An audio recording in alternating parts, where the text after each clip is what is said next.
यमुनानगर की, तो यहाँ पर स्कूलों की छुट्टी 2 दिन बढ़ाई गई है। आपदा प्रभावित क्षेत्रों को देखते हुए यहाँ पर छुट्टी बढ़ा दी गई है स्कूलों की। मौसम विभाग की तरफ से यमुनानगर में 3 दिन का येलो अलर्ट जारी किया गया है। अभी तक यमुनानगर के कई गांव पानी से प्रभावित हैं। तो यमुनानगर में स्कूलों की छुट्टियां 2 दिन के लिए बढ़ा दी गई हैं। आपदा प्रभावित क्षेत्रों को देखते हुए छुट्टियां बढ़ाई गई हैं। अगले 3 दिन के लिए येलो अलर्ट यमुनानगर के लिए मौसम विभाग ने जारी किया है।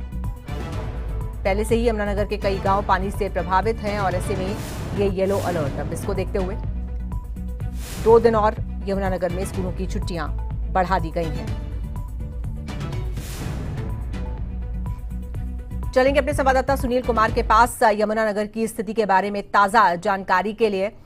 सुनील, यमुनानगर हरियाणा में जितने भी इलाके प्रभावित हैं उनमें से जो सबसे ज्यादा प्रभावित हैं उनमें से एक है। ऐसे में अभी की स्थिति यमुनानगर में क्या है?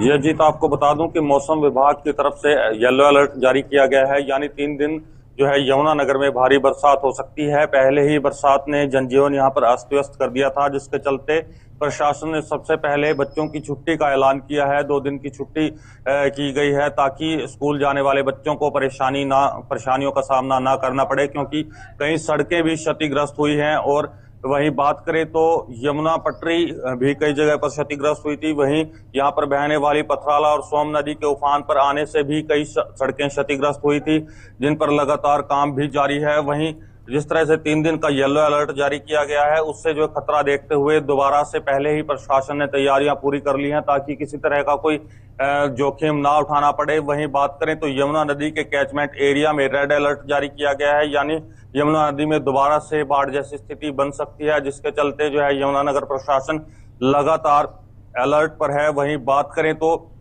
यमुनानगर के कई इलाके अभी भी ऐसे हैं जिनमें जलभराव हो रखा है और वहां पर जो है अभी पानी पूरी तरह से नहीं उतरा है, जहां पर प्रशासन पूरी नजर बनाए हुए है। इसीलिए ही एहतियात बरतने के लिए कहा जा रहा है। जो लोग प्रशासन की तरफ से कहा गया है कि जरूरत के हिसाब से ही घरों से बाहर निकलें, जिन्हें बिना जरूरत के घर से बाहर ना निकलें, यानी लॉकडाउन जैसे हालात यमुनानगर में हैं। हालांकि कल जो है बरसात यहाँ पर नहीं हुई है, लोगों ने राहत की सांस ली थी, लेकिन 3 दिन का और येलो अलर्ट जारी कर दिया गया है, जिसके चलते प्रशासन लगातार लोगों से अपील करता नजर आ रहा है। यहाँ पर कितने गांव हैं जो प्रभावित हुए हैं और क्या यहाँ पर भी राहत शिविर लगाए गए हैं लोगों को मदद देने के लिए?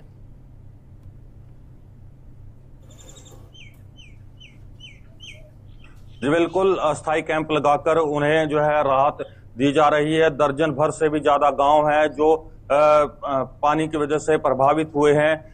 हर ब्लॉक के जो है यहाँ पर गांव प्रभावित हुए हैं। वही बात करूं यमुना नदी के इलाके में जो है टापू जो गांव जो उत्तर प्रदेश की सीमा के पास पड़ता है, सीमा के साथ लगता गांव है, वहां पर जो है यमुना नदी लगातार कटाव कर रही है और वहां पर प्रशासन भी नजर बनाए हुए है। वहीं ग्रामीण भी यमुना नदी पर दिन रात पहरा दे रहे हैं, क्योंकि यमुना नदी जब से जलस्तर कम हो रहा है तब से जो है लगातार गांव के पास कटान कर रही है और 200 मीटर से ज्यादा जो है वहां पर कटान हो चुका है।